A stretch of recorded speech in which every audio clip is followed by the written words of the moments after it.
Hello, everyone. It's me, Sinnerman, and I am here to discuss Spider-Man. Specifically, in this video, Peter Parker. I love Spider-Man. I've loved Spider-Man ever since I watched the first Tobey Maguire Spider-Man movie when I was a kid, when it opened up in theaters. I've loved the content they made for Spider-Man.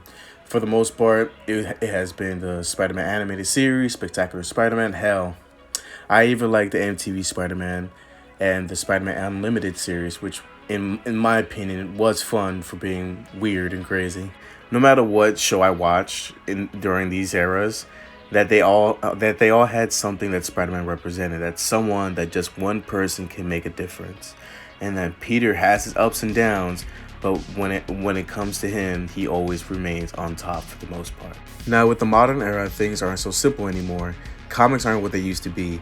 It isn't about entertaining people anymore. It's a tragedy to me. Now in the modern era, comics are being run by people pushing narratives, messages through characters and storylines. It's it's just crazy to me that they would rather push a message and trying to go ahead and tell people something what they think through characters they love. It's not right. How a lot of this happens is that Marvel is very famous for returning to the status quo, to return a character to a stage where it's easier to write them in, and it's honestly way too common. For Spider-Man to get set back is so common that no one really expects any development for any of the comics that he's in, besides probably some trauma or some weird things that happen in Peter's life. It's honestly a tragedy that everybody doesn't really expect for Peter to be happy in his own comics.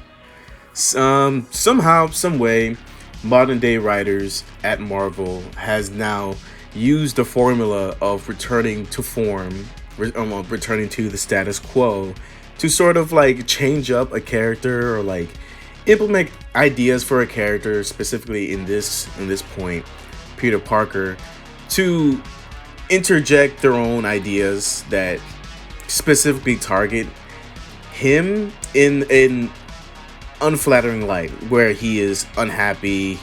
Things are happening to where even us as readers, it's crazy to even read. It doesn't feel good to read, if you know what I mean. Specifically through the comics, the video games have done a superb job. I love the video games. They have done a great service to Spider-Man. They're great. The recent movies with Tom Holland, they're okay. Honestly, they're okay. Like they at least give the idea that one person can make a difference. That Peter Parker can be happy. He can't, that he has his ups and downs. It works. It works. Specifically, what I'm pointing out is the recent run for Spider-Man, where he has to face the fact that Mary Jane has children with another man in another dimension or universe, whatever. It's not great. It's not great to read at all. Well, this of course enraged a lot of people, a great many people, and it made me upset as soon as I found out, as soon as I read it, and it just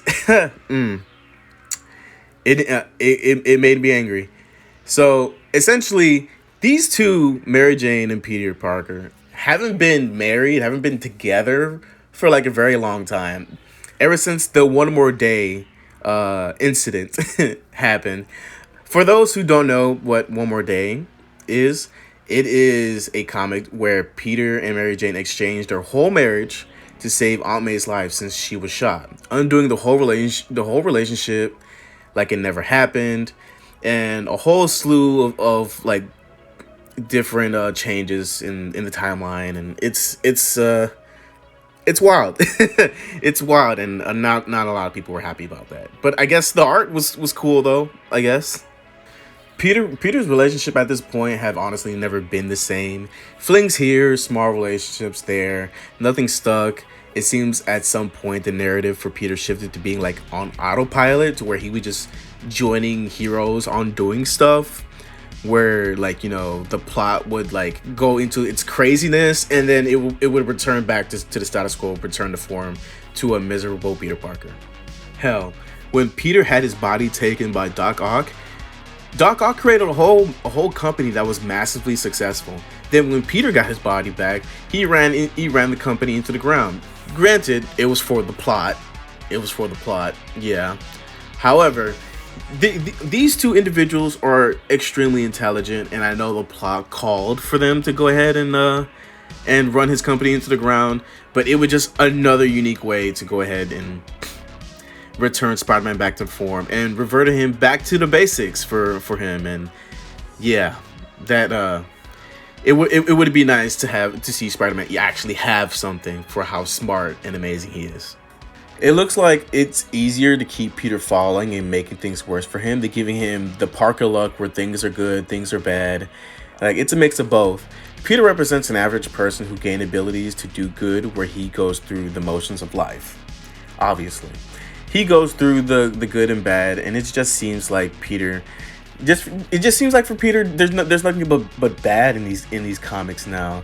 And it's never stopping, and it's gone too far, and like there isn't a balance to this, and it doesn't feel good to even watch or even read Spider-Man comics anymore, because it just doesn't make you feel all nice and fuzzy inside to read someone you love be happy, or like, go through something, go like feel like you're going through the motions with him instead of just seeing tragedy after tragedy. And it's not right.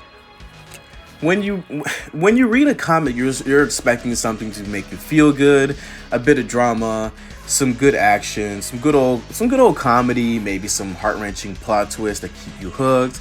If your central point is to make life as shittier as possible for a beloved character, making people turn away from that version of the character you created, then don't be surprised when people stop picking up your comic and go to the manga store and pick up something that's uniquely made to make everything make sense, that it makes you feel good, and like everything's fun. These, like, having your character go through crazier and crazier traumatic events is not fun for the reader and not fun for the character. It's not good.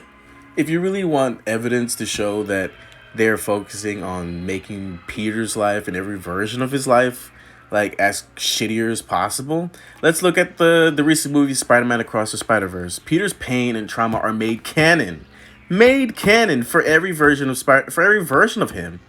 I don't think we should be focusing on these points of pain as it means to describe Peter's life as being just tragic, because it's more than that. Peter's life may have its gut-wrenching moments that adds to his character development, but his wins, his successes, the people he loves, and what he has done to make sure the painful experiences that he has gone through never comes to another person again has to be highlighted more. What he has done to make sure what he's gone through will never, ever be given to another person again, especially someone close to him. That should never be the case. That should be highlighted more, instead of his pain, instead of the gut-wrenching moments that supposedly are his highlights as a character, when it should be his wins, his experiences as being something more than just his pain. Modern day writing seems to try and point out flaws in different ways, for the most part with characters that represent the writer's ideals and who is perfect in every way. That is not how you write a character, and that is not how you write a compelling character.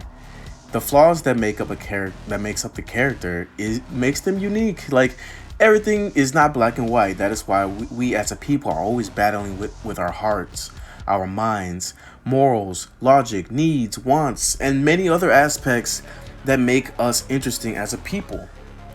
Peter Parker in modern day writing is made to be seen as a man who can't even be happy in his life. And the fact that Mary Jane, the woman he loves, has a family with another man is evidence that whoever makes the final call for these stories for him doesn't really care for him or his happiness. Peter Parker deserves happiness. Sure, he may have a bit of an imbalance between his lives as Spider-Man and Peter Parker, but the people he loves should be able to steer him in the right way. He should be able to hold a job, a proper one, something he loves that is flexible enough for him to be Spider-Man. Peter should be able to have a healthy relationship. Even if there are some bumps, he should be able to be content and happy. He should be respected and loved by a majority of his peers and colleagues in costume and out, as he has proven time and time again he is someone who is amazing no matter what identity he holds in his hands. The problem with Peter Parker in the modern era is that they can't have him be happy. They won't let him be happy. He keeps getting kicked down. Peter has nothing to his damn name. Even his relationship is now dead. He is a grown-ass man that has nothing that truly makes him happy. And I think that is a tragedy for Peter Parker. That is the tragedy of Peter Parker. That's how I feel, honestly. Next time, I'll be speaking about Miles Morales and hopefully bring up ideas that can make him a much more interesting character, add more depth, a little bit more creativity than just a new power, I guess, and have him be better than before. If you guys enjoy it, I would love for your opinions about it. I would love your opinions about all my videos, especially this one. I love Miles. I love Peter. I just want what's best for them. See you guys next time.